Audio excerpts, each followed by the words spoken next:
Coucou, comment vous allez? J'espère que vous allez bien. Moi, je vais super bien. Aujourd'hui, j'ai envie de passer un temps avec vous, causer. Désolée, j'ai comme l'impression d'avoir quelque chose dans l'œil. Je prie que ce moment soit un moment vraiment qui va parler un cœur. Je prie que de la manière dont j'ai eu cette envie-là, de venir mettre ma caméra et de parler, d'échanger avec vous. J'aurais bien aimé faire un live, mais la connexion bug un peu. Donc, je préfère faire ça comme ça. Je bénis Dieu pour ce moment. Je confie ce moment au Saint-Esprit. Kiri amaoshe tabao raba sakara maokin tabaoshe teberebere. Rabu minkin tabaoshe tababa. Seigneur, je bénis ton nom, je te dis merci. Pour ceux qui ne me connaissent pas, c'est Siam Esther. Aujourd'hui, je veux parler, je veux causer avec quelqu'un, je veux parler. Je regarde le psaume 34. Il y a quelques versets qui me donnent envie d'échanger, d'exhorter quelqu'un.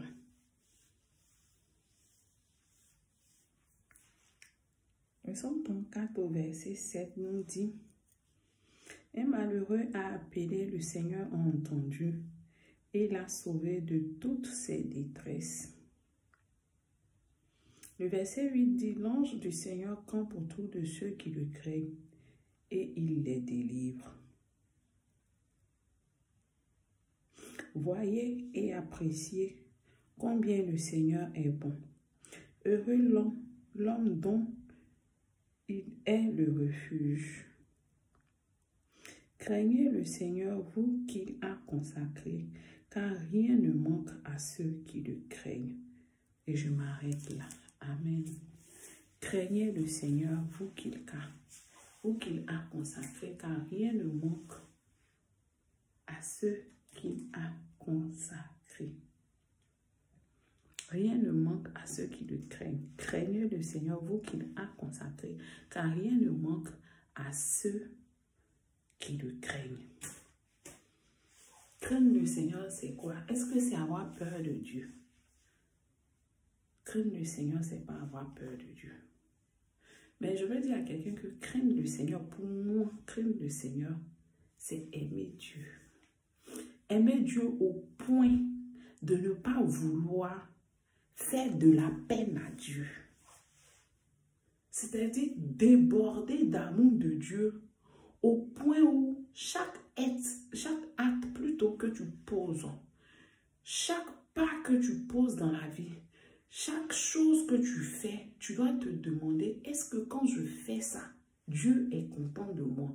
Est-ce que quand je dis ça, Dieu est content de moi?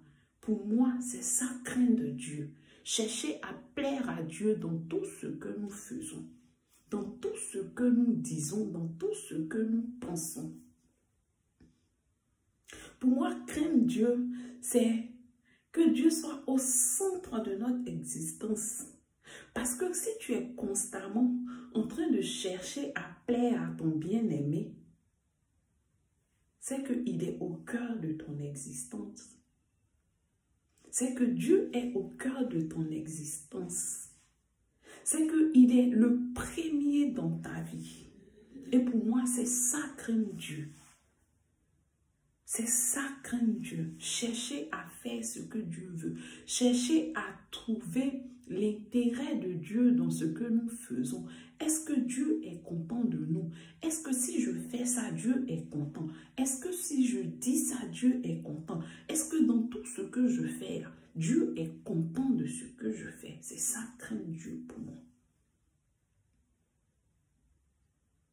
La Bible dit: craignez le Seigneur, vous qu'il a consacré, car rien ne manque à ceux qui le craignent.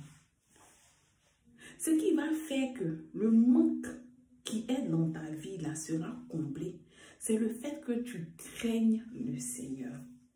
Et comment craindre le Seigneur selon moi? Craindre le Seigneur, c'est chercher constamment à plaire à Dieu. Chercher constamment à faire ce que Dieu attend de toi. Comment je vais dire ça? C'est pas trop ce côté, ce que Dieu attend de toi. Mais dans ce que tu es en train de faire, il faut que tu sentes que ce que je fais là, Dieu est content de ça. Voilà. Ce que je suis en train de faire, ce que je suis en train de dire là, Dieu est content de moi. Dieu est content de ce que je suis en train de faire. Dieu est content de mon comportement. Dieu est content de mes agirs. Dieu est content de ce que je fais. Et c'est en cela que le manque qui est dans ta vie, parce que le cœur de Dieu est réjoui quand il te regarde. La Bible pouvait dire, je prends l'exemple de Job. Quand tu regardes l'histoire dans la Bible, la vie de Job était... c'était une vie parsemée de joie, d'intense douleur et de joie infinie à la fin. Job était quelqu'un qui craignait Dieu. Job craignait Dieu. Et c'est en cela, regardez l'exemple de Job. Job craignait Dieu au point où tout ce que ses enfants faisaient, Job avait peur. Job dit, il faisait toujours des sacrifices pour ses enfants. Peut-être que mes enfants, sans le savoir, ont fait quelque chose qui n'a pas plu à Dieu. Donc, il faut que je fasse des sacrifices pour demander pardon à Dieu. Si peut-être mes enfants ont fait des choses qui ne sont pas bien, que le cœur de Dieu n'est pas réjoui, que Dieu soit apaisé envers mes enfants et par ricochet envers moi et ma maison. C'est ainsi que la Bible pouvait dire que Job craignait l'Éternel. Et c'est ce que je dis, craindre Dieu, c'est chercher à plaire à Dieu dans tout ce que nous faisons. Chercher à plaire à Dieu dans tout ce que nous faisons. Parce que, c'est trop intéressant. Je prends l'histoire de Job, je continue. Job était quelqu'un de qui Dieu se vantait. La Bible dit que devant le tribunal de Dieu, Satan, toujours dans les choses, il est allé devant le trône de Dieu. Et Satan dès que Satan arrivait devant le trône de Dieu, Dieu qui est content de Job va dire, d'où viens-tu? Satan qui dit, je suis allé sillonner la terre, là, je suis allé regarder. Et Dieu va lui dire, est-ce que tu as vu mon serviteur Job? C'est-à-dire que Dieu même se glorifie de Job. C'est que Dieu est tellement content de Job. C'est-à-dire que je ne sais pas comment expliquer, je n'arrive pas à étaler ce que je ressens en fait. Est-ce que vous voyez un peu quelqu'un qui est tellement fier de quelqu'un? C'est-à-dire que quand tu es fier de ton enfant, quand tu es fier de ta soeur, de ton frère, ou je ne sais pas, de ton mari, de ta femme, est-ce que tu l'as vu? Est-ce que tu l'as vu? Tu vois un peu. Dieu qui dit à Satan, est-ce que tu as vu Job? Je sais que tu l'as vu, tu es parti, tu l'as vu. Satan dit, oh, je l'ai vu. Comment il ne va pas te craindre? Dieu dit, est-ce que tu l'as vu? Tu as vu comment il me craint? Tu as vu comment il m'aime? Comment il ne va pas t'aimer? Avec tout ce que tu fais là. Tout ce que tu lui donnes. Parce que la Bible dit quoi? Craignez le Seigneur, vous qu'il a consacré, car rien ne manque à ceux qui le craignent. Job craignait Dieu. C'est pour cela que rien ne manquait à Job. Vous comprenez maintenant ce que je dis? C'est parce que Job craint Dieu que rien ne manquait à Job. Que Job était béni. Satan pouvait dire, mais ces troupeaux couvrent le pays. Pour que les troupeaux de Job couvrent le pays, imaginez combien de fois Job était béni. Rien ne manquait à Job. Et la Bible dit que c'est la parole de Dieu qui atteste Dieu. Ce que Dieu a dit, c'est ce que Dieu a accompli dans la vie de Job. Job craint l'Éternel. Donc Job ne manque de rien. Ces troupeaux couvraient le pays. Et Satan même reconnaît que ces troupeaux couvraient le pays. Tu l'as béni, il a des enfants, il a des troupeaux partout, il a tout. Et tu dis qu'il te craint. C'est parce que tu l'as béni qu'il te craint. Ça, c'est Satan, seul l'accusateur, seul qui peut dire ça. Dieu dit, ah bon? Qu'est-ce que tu dis? C'est parce que je lui ai donné tout ça là, qui me craint. C'est pas vrai. Il ta main un peu. Laisse-le un peu, tu vas voir. Il va te maudire. J'ai dit, mon frère, ma soeur, peut-être que tu es en train de passer par des moments difficiles. Peut-être que dans tout ce que tu fais, tu cherches à plaire à Dieu. Peut-être que tu n'as pas eu cette vie de débauche comme nous autres. Peut-être que tu n'as pas eu... en tout cas, tu n'as pas fait ce qui ne plaît pas à Dieu. Nous autres, nous avons péché jusqu'à... Et puis Dieu nous a sauvés de notre péché pour nous placer là où nous sommes là. Peut-être que tu n'as pas été comme nous. Peut-être que toi, dans tout ce que tu as vécu, tu as toujours cherché à plaire à Dieu. Ta vie était vraiment parfaite. En tout cas, tu faisais tout pour plaire à Dieu. Mais aujourd'hui, là, tu passes par des moments difficiles. Peut-être que même, je ne sais pas, peut-être que tu as perdu ton travail. Peut-être que tu as perdu la santé comme Job. Peut-être que tu as perdu un enfant. Peut-être qu'il y a une grâce que tu attends que Dieu t'a pas encore donnée. Mais peut-être, je veux te dire, que peut-être que Dieu s'est glorifié de toi devant Satan. Et Satan dit, oh, attends, ce qu'il demande là, il ne faut pas lui donner, tu vas voir. C'est pourquoi il est toujours dans ta maison. C'est pourquoi il est toujours dans ta présence. C'est pourquoi il cherche toujours à te plaire là. Faut pas lui donner, tu vas voir. Faut lui arracher. Enlève ta main, petit seulement. Je dis que petit seulement, tu vas voir. Dieu a dit à Satan, va. Mais ne touche pas à la vie de Job. Pourquoi? Parce que la parole de Dieu dit que celui qui craint l'Éternel, le malheur peut s'abattre sur lui, mais Dieu le délivre toujours. Quand je vais un peu plus loin dans ce même psaume, le verset dit quoi ici? Le malheur fera mourir le méchant, les ennemis du juste seront punis. Non, ce n'est pas ce verset, je vais plus haut, je vais plus haut.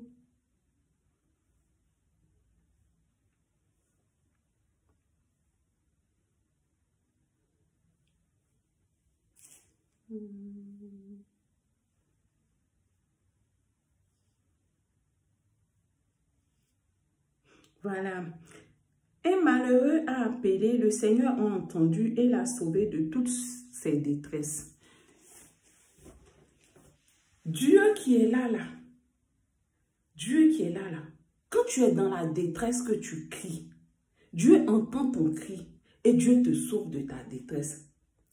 Et dans le psaume, Dieu dit, le malheur atteint souvent le juste, mais Dieu l'en délivre toujours. J'ai oublié le psaume, mais je sais que c'est dans le psaume. Pour ceux qui se rappellent, vous pouvez mettre, je ne sais plus, je sais que j'ai lu ça quelque part aujourd'hui. Mais le malheur atteint souvent le juste, mais Dieu l'en délivre toujours. Dieu dit, va, mais ne touche pas à sa vie. Il faut partir. Fais ce que tu as dit. Arrache-lui tout. Je dis, il faut mélanger sa vie. Il faut mélanger sa santé. Il faut mélanger ses biens. Il faut tuer ses enfants. Je dis, en une fraction de seconde, la vie de Job est mélangée. La vie de Job est mélangée. La vie de Job est mélangée. Job ne comprend pas. Mais à la différence de Job et nous, là, Job est resté intègre. Quand Job a perdu ses enfants, il est resté intègre. Quand Job a perdu ses troupeaux, il est resté intègre. Quand Job a perdu sa santé, d'abord même, il a perdu les deux d'abord. Satan est retourné. Dieu dit, tu as vu comme il est intègre. Tu as vu comme il est resté fermement attaché à moi. Satan dit, oh, ça ce sont les biens. Mais l'homme tient à sa vie, touche à sa vie, touche à sa santé, tu vas voir. Je dis, ulcère qui se déplace dans le corps de Job. On sait, ulcère qui a ni tête ni queue.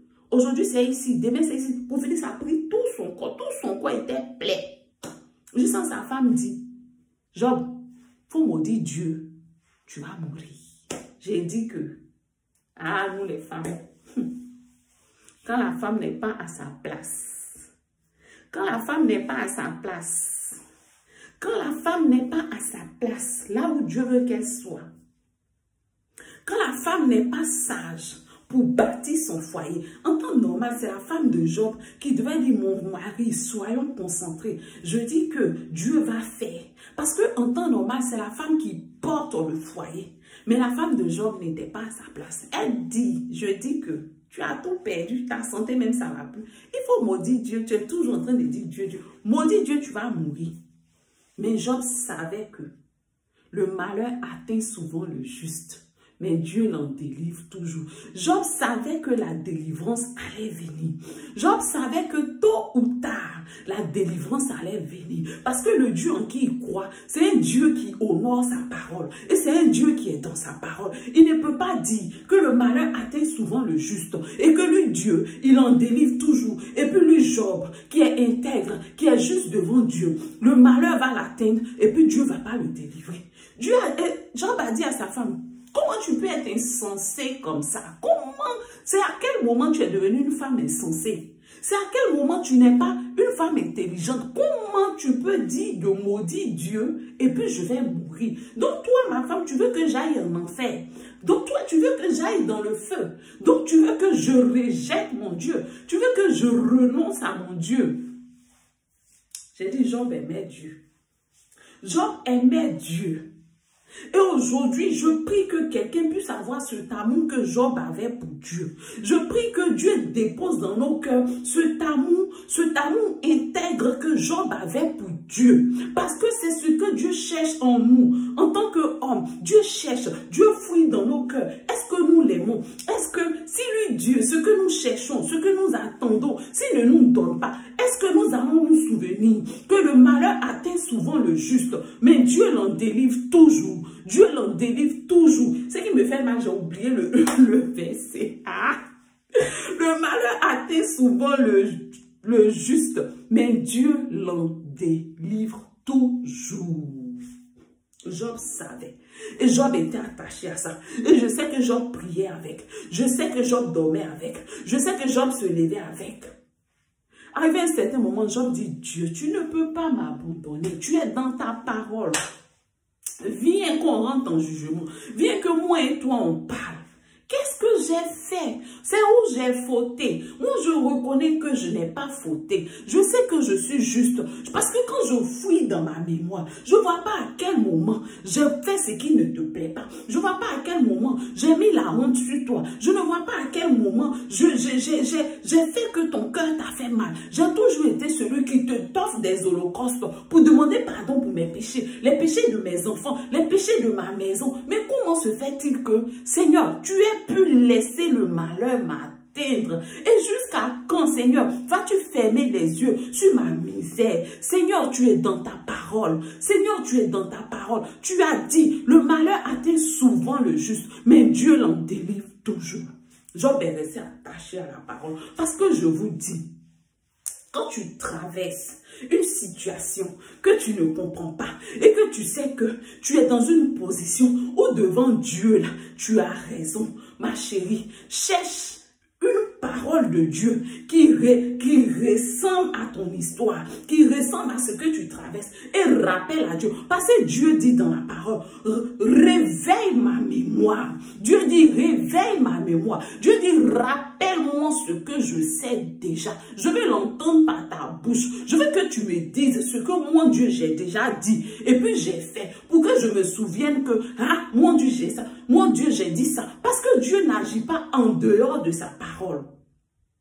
L'enfant que tu cherches, si tu regardes dans la Bible, depuis Genèse jusqu'à l'Apocalypse, je dis que tu sois ménopausé, que tu sois jeune, que tu sois, je ne sais pas, si tu es jeune, la Vierge Marie a fait un enfant. Elle ne connaissait pas d'homme. Le Saint-Esprit est venu. Elle a demandé comment ça se fait parce que je ne connais pas d'homme. L'ange dit, le Saint-Esprit te couvrira de son ombre et tu seras enceinte. Et c'est arrivé. Donc Dieu, voici ça. Je suis jeune. Moi là, j'ai un mari. Je veux un enfant. Quand tu laisses Marie, même que tu t'en vas, Anne.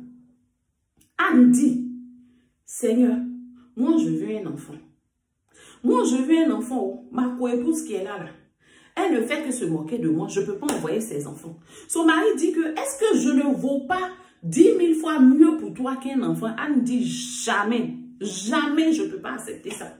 Jamais tu ne peux prendre la place d'un enfant dans ma vie, Elkanah. Tu es mon mari, tu restes mon mari. Mais moi, j'ai besoin d'un enfant. Quand Anne a compris qu'il fallait être dans une position où Dieu doit trouver son intérêt dans ce que tu fais, quand Anne a saisi le mystère de ça, Anne est rentrée dans la présence de Dieu. Vous pensez qu'à chaque fois que Elkanah et Pénina partaient dire merci à Dieu pour tout ce qu'ils avaient, vous pensez que Anne ne priait pas pour l'enfant? Anne priait pour l'enfant. Anne priait pour l'enfant, mais tant que Anne n'était pas rentrée dans cette révélation de quel est l'intérêt de Dieu dans ce que tu lui demandes là, Anne allait rester comme ça sans enfant. Quand Anne a compris le mystère, quand Anne a entré dans la présence de Dieu, Anne a dit à Dieu, ah Seigneur, j'ai compris ce que tu attends. Depuis je demande enfant là, je vais faire quoi? Seigneur, quel est ton intérêt dans l'affaire d'enfant là? Anne dit, Seigneur, si tu daignes regarder ma misère et que tu me donnes un enfant, je te le redonne. Je te le redonne. Elle ne s'est pas arrêtée là. Elle dit, je te le consacre. Le rasoir ne va pas passer sur sa tête.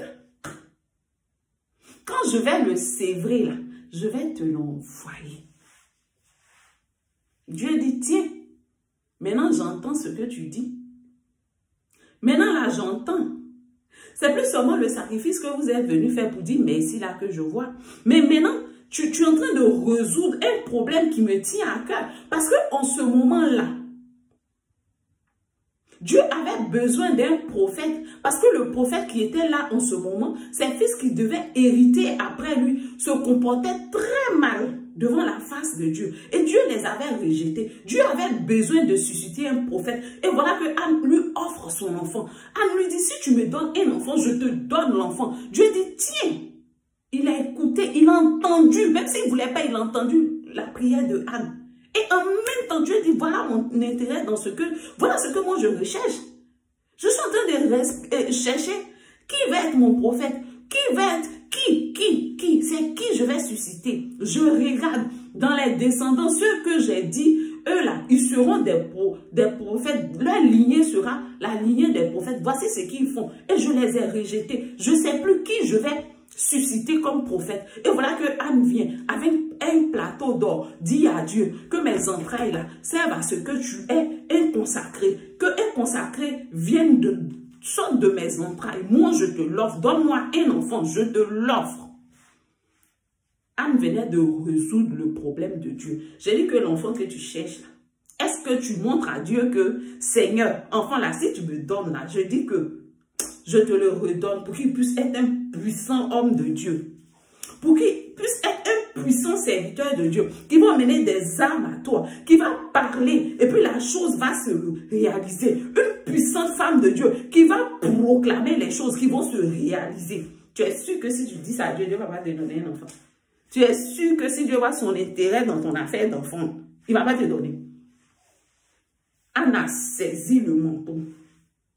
Quand Anne a fini de faire cette prière, le prophète qui était assis là pensait qu'elle était en train de... Elle avait bu. Il lui dit, mais ton ivresse là, ça ne va pas finir. Elle dit, je ne suis pas ivre. Je ne suis pas ivre.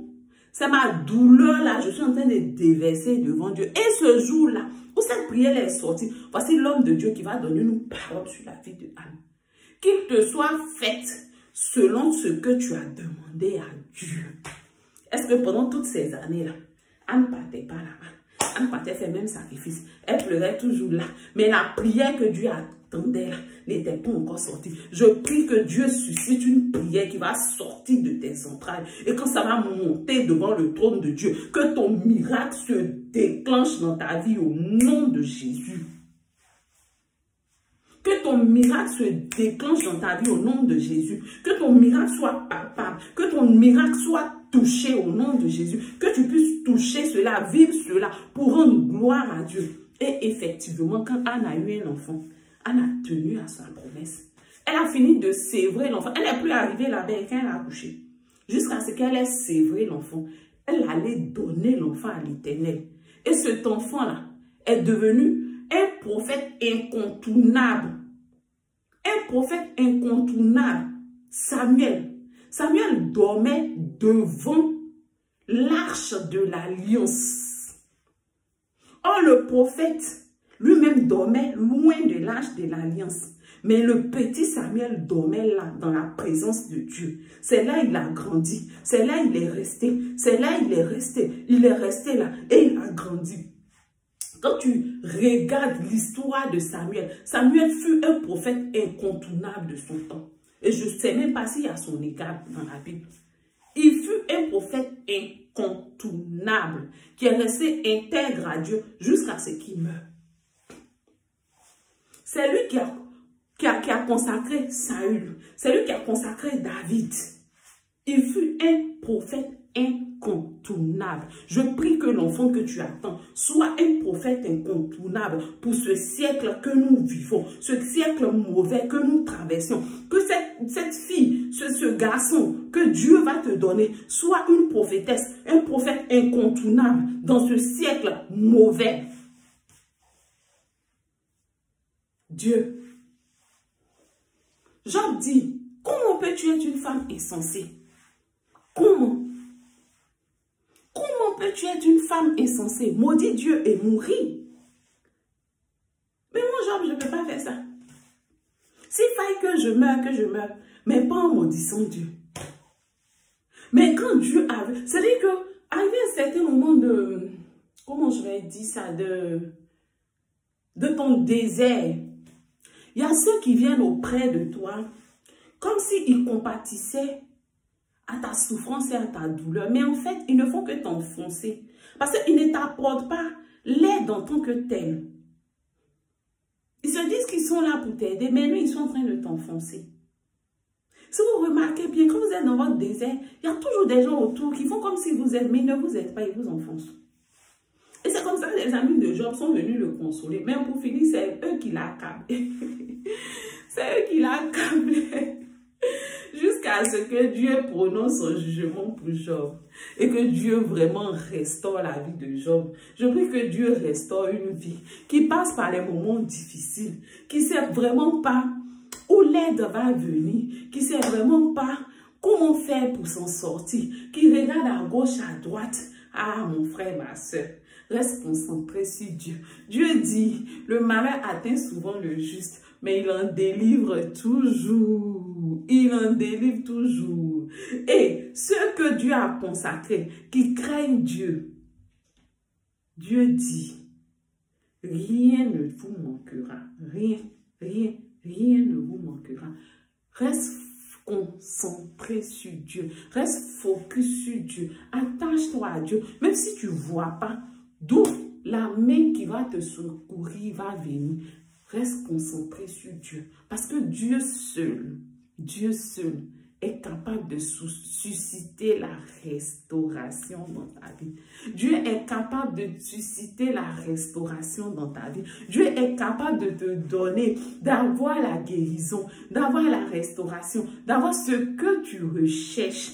Il est la source de toutes les bénédictions. Et il dit, pour ne pas paraphraser, français, pour ne pas paraphraser la langue de Molly, elle va nous tuer. Il dit, craignez le Seigneur pour vous qu'il a consacré, car rien ne manque à ceux qui le craignent. Que aujourd'hui, ma prière, c'est que chacun d'entre nous cherche à craindre le Seigneur. Et craindre le Seigneur, pour moi, c'est vivre comme Job a vécu. Chercher toujours à être juste devant Dieu. Cherchez toujours à plaire à Dieu. Cherchez toujours à ne pas être en conflit avec Dieu. Quand tu sais que tu as fait quelque chose, tu as posé un acte qui n'a pas glorifié le nom de Dieu, te demander pardon à Dieu. Rentrer en soi-même et demander pardon à Dieu. Aujourd'hui, on ne va pas aller faire les sacrifices, les holocaustes et autres, mais Dieu, dans le Nouveau Testament, Jésus nous a donné le Saint-Esprit et nous a donné de demander pardon. On peut demander pardon. Tu rentres en toi-même, tu demandes pardon au Saint-Esprit. Parce qu'à chaque fois que nous péchons, à chaque fois que nous faisons des choses qui ne glorifient pas Dieu, nous attristons le Saint-Esprit.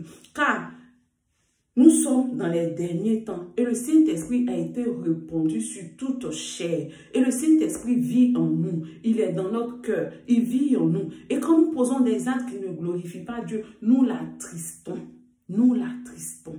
Donc, demandons pardon. Demandons pardon à chaque fois qu'on sait qu'on a fait quelque chose qui n'a pas plu à Dieu. Ne te lasse pas de demander pardon à Dieu parce que Dieu ne se lasse pas de te pardonner.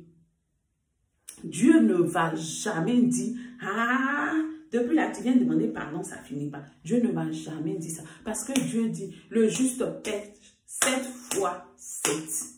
Je ne sais pas, 70 fois 7 fois. En tout cas, pour dire combien de fois le juste pêche. Et combien de fois, lui, Dieu, il est prêt à pardonner. Dieu est un Dieu miséricordieux. La Bible dit que sa miséricorde enveloppe sa justice.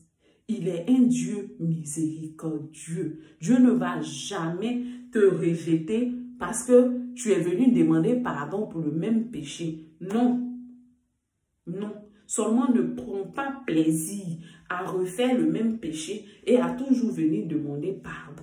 Non, non, parce que Dieu sonde les cœurs, il sonde les reins, il sait. Si tu fais exprès d'aller pécher pour venir demander pardon, il sait. Et si tu fais exprès, mon frère, ma soeur, il ne va pas te pardonner. Même s'il est miséricordieux, la Bible dit que c'est un Dieu de justice. C'est un Dieu de justice. Donc, puisqu'il sonde les cœurs et les reins, tu ne vas pas faire semblant. La Bible dit, une fourmi noire, sur du pied noir, dans le noir, Dieu voit. Donc, ce n'est pas toi et moi là, que Dieu ne va pas voir. Dieu connaît chacun d'entre nous. Dieu connaît chacun d'entre nous. C'est pour ça que je dis toujours, Dieu n'est pas étonné de mon comportement. Parce que Dieu me connaît.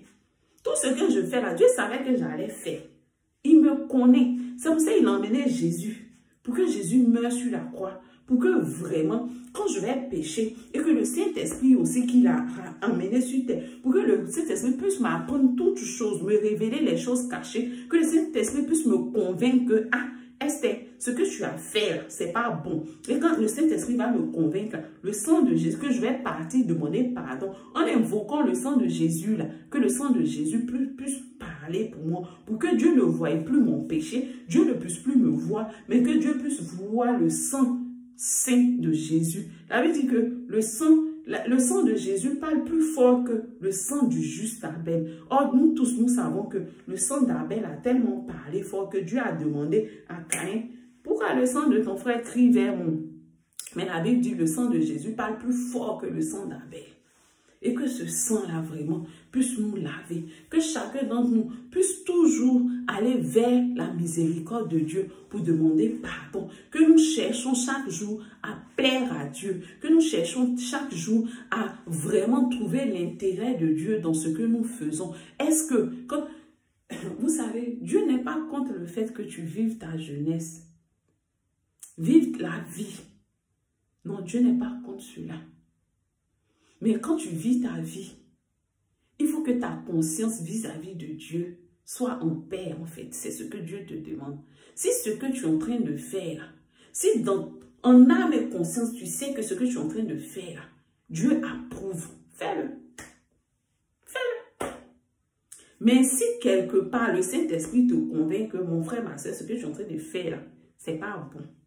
Parce que toujours le Saint-Esprit dit, mais c'est nous là qui fermons notre cœur, en fait. Vous voyez? Et c'est ce qui a démarqué Job. Parce qu'à chaque fois, même quand le Saint-Esprit ne lui disait pas, Job se disait, il faille que, parce qu'on ne sait jamais. C'est vrai que j'enseigne mes enfants. C'est vrai que j'essaie de leur inculquer comment se comporter envers Dieu, comment marcher avec Dieu. Mais on ne sait jamais, parce que l'humain reste l'humain et le cœur de l'homme est mauvais. Le cœur de l'homme est toujours tiré ou attiré par le péché. Comment faire pour que vraiment le cœur de Dieu soit toujours réjoui quand il jette son regard sur moi, sur la terre? Et je prie aujourd'hui un frère plutôt et une sœur puissent vraiment chercher à ce que lorsque Dieu va regarder sur la terre et que Dieu va te voir, que Dieu prenne plaisir à te regarder, que Dieu prenne plaisir à dire, voici mon enfant. Que Dieu prenne plaisir à dire, à se glorifier de toi en fait. C'est ce que j'avais à partager avec quelqu'un. Quand je venais, depuis tout à l'heure, je dis, ah, j'ai envie de prendre mon téléphone, partager avec quelqu'un, mais je ne sais pas, Seigneur, qu'est-ce que tu veux dire? Qu'est-ce que... J'ai médité le psaume, j'étais là, je dis, mais Seigneur, Seigneur, Seigneur. Mais voilà, Dieu a pris le contrôle, Dieu a parlé. J'espère que le message du Saint-Esprit est passé et que ça touche un cœur, ça parle vraiment à un cœur qui vraiment est dans le péché pour que vraiment ce frère, cette soeur-là puisse vraiment demander pardon à Dieu et revenir à Dieu. Dieu est miséricorde, il ne va pas te rejeter. S'il a sacrifié son fils, son unique pour toi, c'est pas pour te rejeter, mais c'est pour que tu viennes à lui, c'est pour qu'il puisse t'accueillir. C'est pas pour rien que Jésus est mort les bras tendus comme ça là. Non, c'est pour nous accueillir, c'est pour nous embrasser. Et même au cœur de cette souffrance, il a montré combien de fois il est miséricordieux. Quand il a dit de ses bourreaux, Père, pardonne-leur, ils ne savent même pas ce qu'ils font. S'ils savaient, ils n'avaient pas le faire. Combien de fois Dieu est miséricordieux.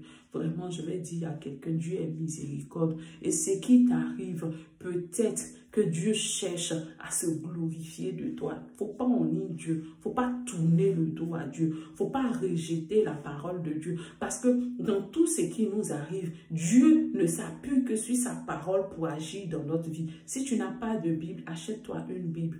Si tu ne médites pas la parole, médite la parole. Parce que quand le diable va se lever contre toi, comment tu vas tenir si tu ne connais pas la parole de Dieu? Comment tu vas contrecarrer les attaques du diable si tu ne connais pas la parole de Dieu? Le diable lui-même, il connaît la parole. Donc pourquoi, toi, enfant de Dieu, tu ne vas pas connaître la parole? Achète-toi une Bible. Toi qui n'as pas de Bible, toi qui a ta Bible, mais la poussière dessus, tellement tu n'ouvres pas. Pardon, il faut ouvrir. Il faut lire un peu. Faut lire un peu. C'est vrai que l'Ancien Testament, c'est un peu bizarre pour ceux qui ne sont pas habitués pour lire. C'est un peu, c'est monotone, surtout le livre des Lévitiques, des Chroniques et autres. Mais pour ceux qui aiment les histoires, ils vont aimer l'Ancien Testament. Mais si c'est difficile pour toi, tu peux lire les psaumes. Tu peux commencer par les psaumes. Oui, tu peux commencer par les psaumes. Parce qu'avec les psaumes, Dieu parle beaucoup. Et la majorité, je dis que dans les psaumes, en tout cas, tu vas trouver beaucoup de paroles qui vont vraiment t'aider à prier. Et après les psaumes, tu peux lire le Nouveau Testament. Et après, revenir maintenant dans l'Ancien Testament, parce que tu seras aguerri. Exerce-toi à lire la parole de Dieu, parce que c'est la seule arme qui terrasse Satan. C'est là-bas que tu vas trouver les armes nécessaires pour résoudre ton problème. Sur ce, je m'arrête là. Je vous aime, mais Dieu vous aime encore plus.